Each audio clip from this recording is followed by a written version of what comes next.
everyone, it's Jay. And Sean. And we watched a movie. I bet we did. We've been watching a ton of scary movies. A lot of them are just published on our website, so check that out. We've been taking requests from the audience, that's you. So this one is for Jimmy Fungus, who said, The Shining. And it's hard to argue with that. The Shining. The Shining. Yes. Now, where did we watch this? Did we have it, or? Yeah, I think we had a copy of it. We just had a copy of it. All right. Fair enough. We should have a copy of it. This is one horror movie that I have seen. I have seen a few times. I saw it again recently, like yesterday, something like that. Still creeps me out. Well, of course it does. So unsettling, this movie. So unsettling. The whole thing is unsettling because you're just waiting for the shoe to drop. Yeah. And then it's a boot. And it stomps you. Yeah, repeatedly. Yeah. So, The Shining, based on a Stephen King novel, film directed by Stanley Kubrick. The great Stanley Kubrick. That's right. Although, I know some people who would already be hating that you're so on Stanley Kubrick's side here, because Jack Nicholson and Shelley Duvall really felt that every good thing about this movie is credited to Stanley Kubrick, and everyone else in the cast and crew just gets forgotten. And, you know, it's never just a director working hard on this, guys. Because it really is those two, plus little Danny, who are carrying this movie. For sure they are. Essentially, they are the movie in isolation. It's them in a big hotel. Yes, and Jack Nicholson has said he has never seen another actor work so hard as Shelley Duvall does in this movie. Oh, that's nice of him to say. Well, I mean, she cried herself dry. This poor woman cried herself dry.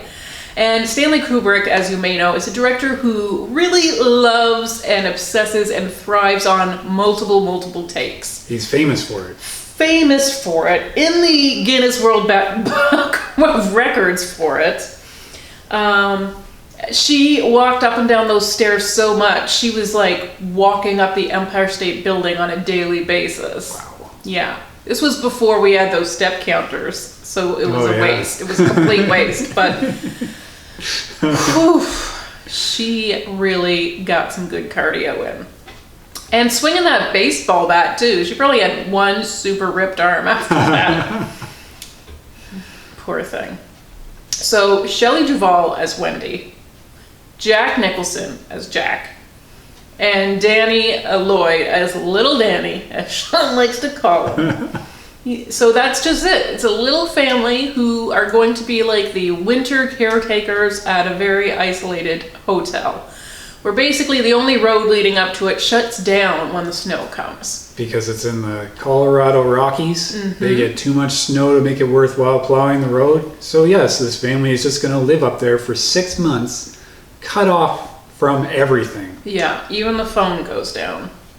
As is expected. When they call the local sheriff, they're like, yeah, this happens. Yeah. We'll see, you know, see it just in the use spring. the radio.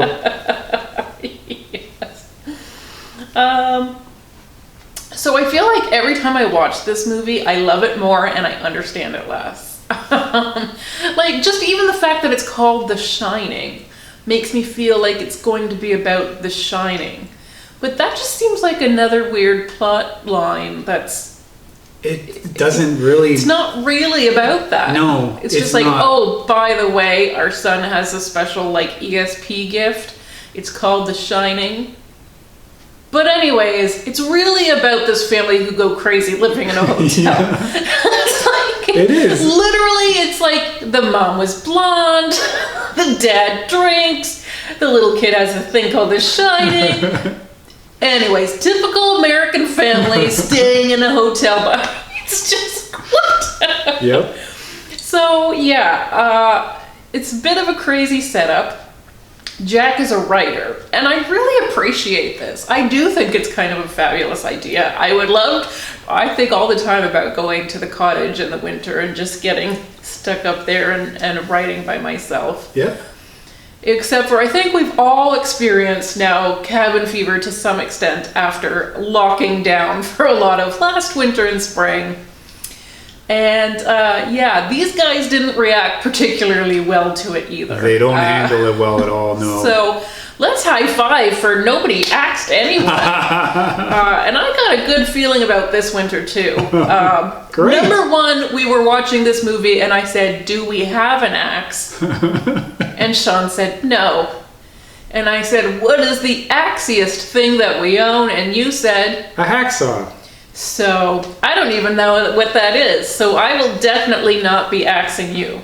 Well, you'll be hacksawing me, I guess. What is a hacksaw? I'll show No, it to don't you even. after. Oh, don't show it to me. Believe me. It's like you're asking for it. So they're staying in this hotel. A hotel, I mean, maybe just any hotel, any big space that's meant to be populated feels creepy when it's not. I think this hotel feels extra creepy, though. Well, okay, it also is a creepy hotel. It's like a big old turn of the 20th century hunting lodge thing with huge rooms, with a creepy hedge maze, with a massive kitchen. Do you feel like all hedge mazes are creepy? Or just no, this one? is Okay. really creepy. Okay. I don't think a hedge maze is creepy by default. Okay. The lights really make a big difference in this one. Okay. So, all of those inside shots of the hotel were sets that were built in a studio. That's crazy. It is super crazy. They're massive sets. Yes. Yes, they are. So, the Elstree Studios in the UK is where they were filming.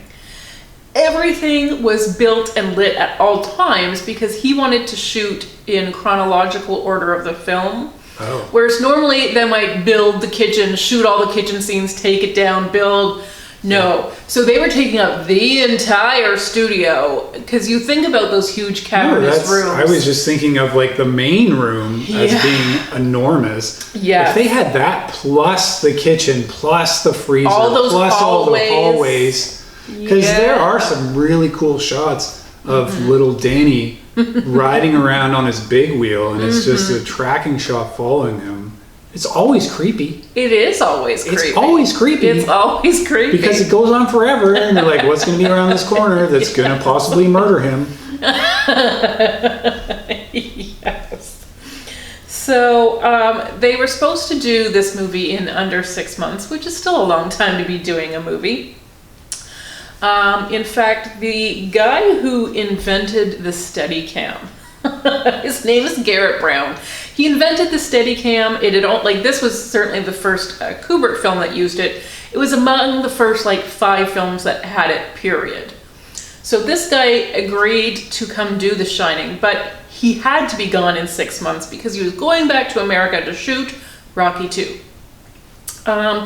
This went on longer. At the 6-month mark, they were not half done. So it took a year to shoot this movie, and he ended up having to spend 1 week in America, 1 week going back and forth. Well, he couldn't miss Rocky II. Well, no. Everyone knew Rocky was going to win that one. Okay. I'm so happy for you, Sean, that got to happen for you. But anyways, they have these huge, huge sets.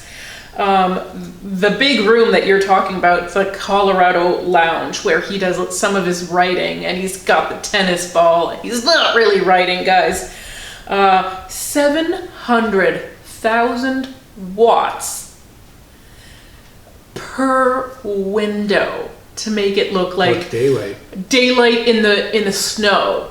If you are not from a snowy climate as we are, I burn worse in the winter because light reflects off the snow. It's like the sun coming from the ground as well as the sky. That's right. It's coming at you both ways. So they had to really light the heck out of this studio to do that. So it was super hot on the set. There was no air conditioning. There was a fire in that room. It did catch on huge fire because of all of that lighting. So then they had to rebuild it with higher ceilings. And that is a huge room. It is a huge room. And I forgot about the ballroom and the bar. Like, that's another massive room in this hotel. Yeah. So the movie that was going to film after it actually had to be delayed because they had not freed it up when they were supposed to. That movie was called Raiders of the Lost Ark. Oh boy. So Spielberg was turning up to this set, and famously Kubrick would not allow people on his set, but he and Spielberg became friends on the set of this movie. And it's Spielberg that ends up doing AI, right? That's right. He takes over it when from Kubrick died. After he died. That's right. So they actually had a 20-year friendship. Started on the set of this movie. Spielberg does an homage to this movie in Ready Player One. He does. That's true. And it's very cool. It is very cool. And it's also not in the book. This scene, shining the blood arc. elevator scene, that's right.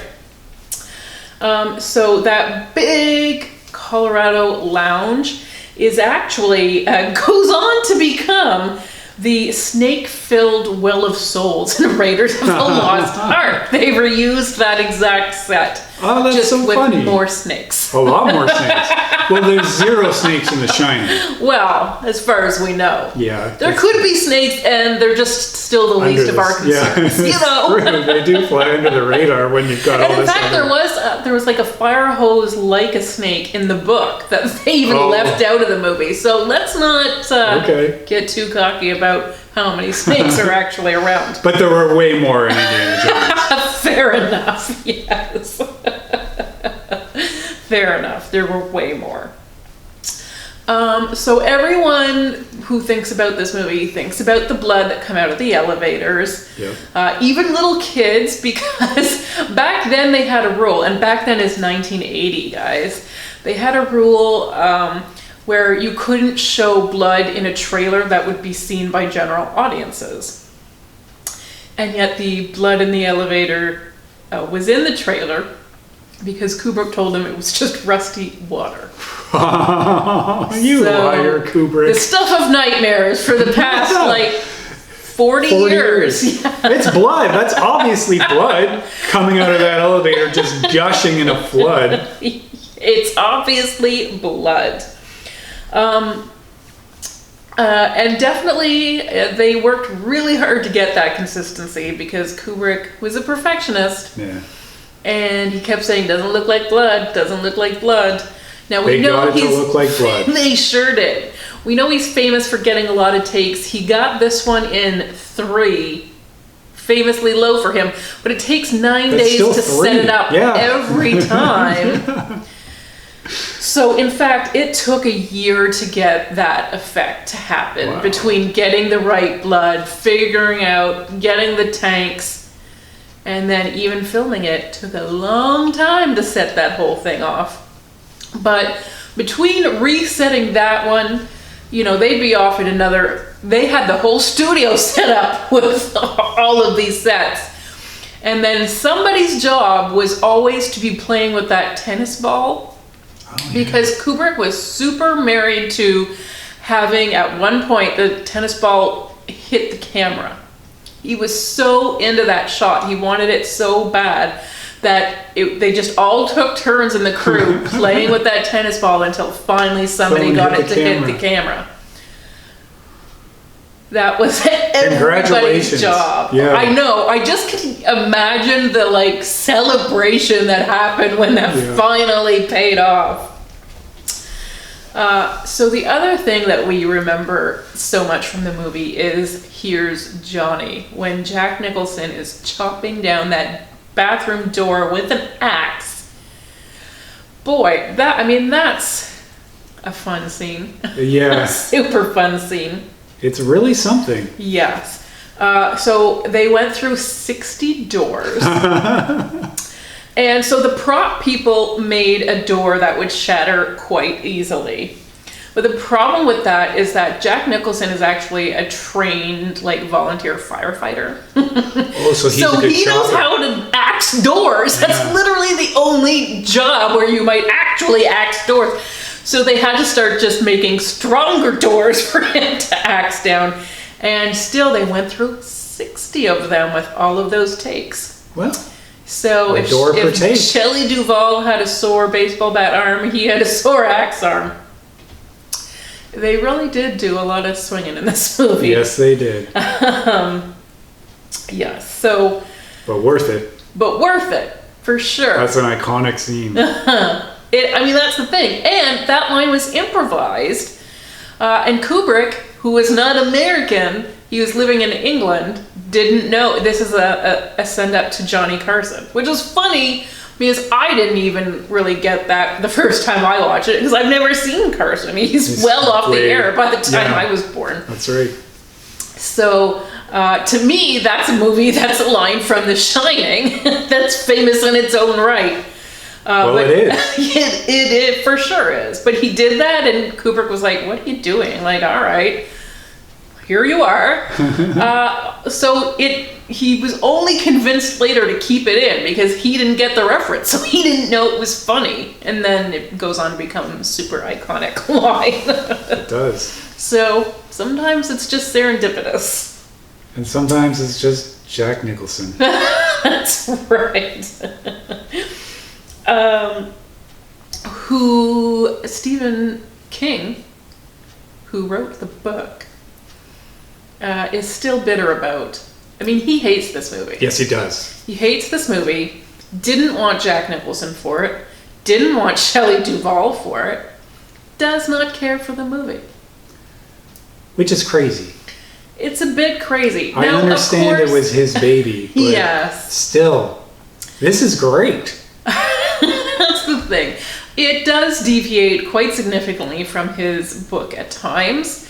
It's not how he imagined it in his head. Well, you give up creative control when you give the rights to somebody else. And, I don't know exactly how much Kubrick paid for it, but he paid for it. Yeah.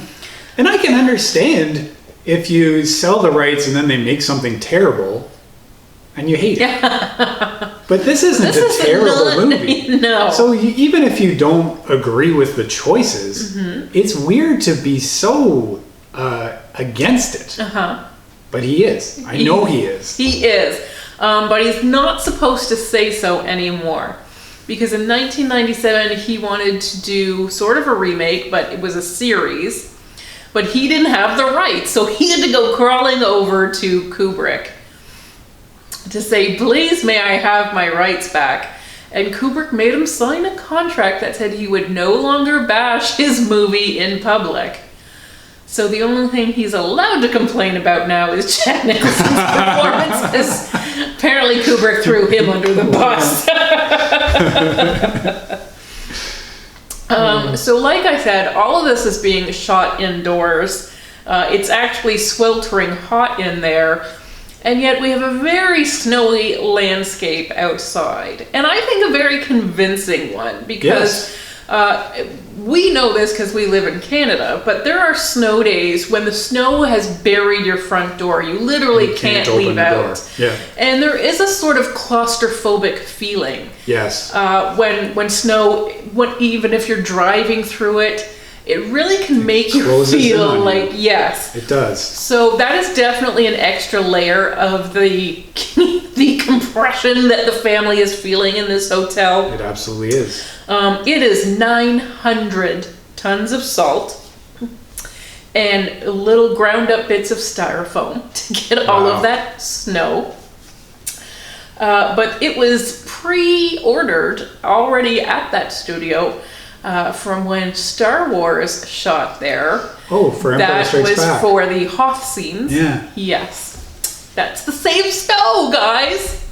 That's funny. Yeah, so the snake room from Raiders of the Lost Ark and the snow is from Star Wars. They really shared a lot back there. And speaking of which, didn't they? Speaking of sharing, the opening shot, we see Jack Nicholson driving in the Beetle up the winding road to get to the hotel. To this hotel, yeah. So that is the going to the sun road, which sounds like a euphemism for heaven. But that's what it's called. It is in the Glacier National Park in Montana. Yeah, that's all helicopter work. Crazy, crazy, crazy. Because that's a lot of footage. It is a lot of footage. It's a long drive on the film. That's right. And there's luckily a lot of footage that didn't make it into the movie because Ridley Scott ended up borrowing that extra footage. So nothing between these two movies is overlapping. But the studio was pressuring Ridley Scott to give Blade Runner a happy ending. And so he decided the cheapest way to do that was to borrow some of this footage. So he went to Kubrick to ask after it. And Kubrick was such a fan of Alien that he gifted it to him. It's kind of crazy that he still had that, because Blade Runner is 82. So he's just sitting on that at his house? Yeah. Wow. Of the unused helicopter footage. Actual film was super expensive. So, I'm sure he did keep it around. I guess so, and I guess there's a reason. So that if Ridley Scott comes calling, you can do him a solid. A solid. Even though he should have maybe been a little bit bitter, because Harry Dean Stanton was originally supposed to play the bartender in this movie, but guess what he was busy doing? Alien. Yeah, that's right. But that made, I guess, Kubrick check it out, and he quite liked that movie. How can you not? Yeah. So when this movie came out, first of all, it had a different ending than the one we know now. It was in theaters for 1 week before Kubrick cut the ending scene. What was the ending scene? Well, you see like the mom and the son in a hospital. Oh. Mm-hmm. Yeah. Okay. Anyways, when it first came out, a lot of critics didn't like it. Which is weird. I know, it's so weird. Brian De Palma was definitely very critical of it. And he said that Kubrick just can't direct horror because he doesn't like or understand people. Seems like a little bit mean, but... It does. It seems intentionally cutting. I hope he never has to borrow any footage. It's gonna be awkward. So the part where Shelley Duvall discovers that her husband has not been writing this whole time. Well, he's been writing. He's been typing. Okay, fair. There are like 400 pages. 400 pages of actually typed out. What's the classic line? All work and no play makes Jack a dull boy. Mm-hmm. And it's really, every page is different. They're all differently formatted. Yeah. He will have quotation marks and paragraphs. And very occasionally you can spot a sentence that actually says makes Jack adult boy. Oh yeah, because there are some typos, yeah. Yeah. Well, that's probably not so much a typo and a hint that Jack's got some growing up to do. Okay. And his crisis is maybe part of the reason why he falls apart the way he does. But anyways, it was Stanley Kubrick's secretary who spent months taping those things up. So let's take a moment to say, Margaret Adams, thank you. Good job. That's a typewriter too. Job. Yeah, typewriters are terrible. Yes. Because there is a limit to how fast you can type on those things before the keys get all mangled. Yes. And so whenever they were using the sounds for it, they would have somebody typing off screen. But Kubrick insisted that they type those exact words so that because the keys will have slightly different noises, it's legit. Anytime you hear him typing, somebody is typing those words. That's pretty great. It's pretty something. Yeah. Pretty crazy. So I think that Kubrick always wanted Jack Nicholson. That was his first choice, but the studio was... And I think actually Stephen King was suggesting other names to him. So one of the names being Robert De Niro. So Kubrick liked to stake out people's work just to see if they had the right vibe. And so he watched Taxi Driver. And he watched that movie and he said, you know what, I don't think Robert De Niro is psychotic enough to play this guy. So that's Taxi Driver. Yeah. He did not think he was Didn't psychotic measure up. enough. Yeah.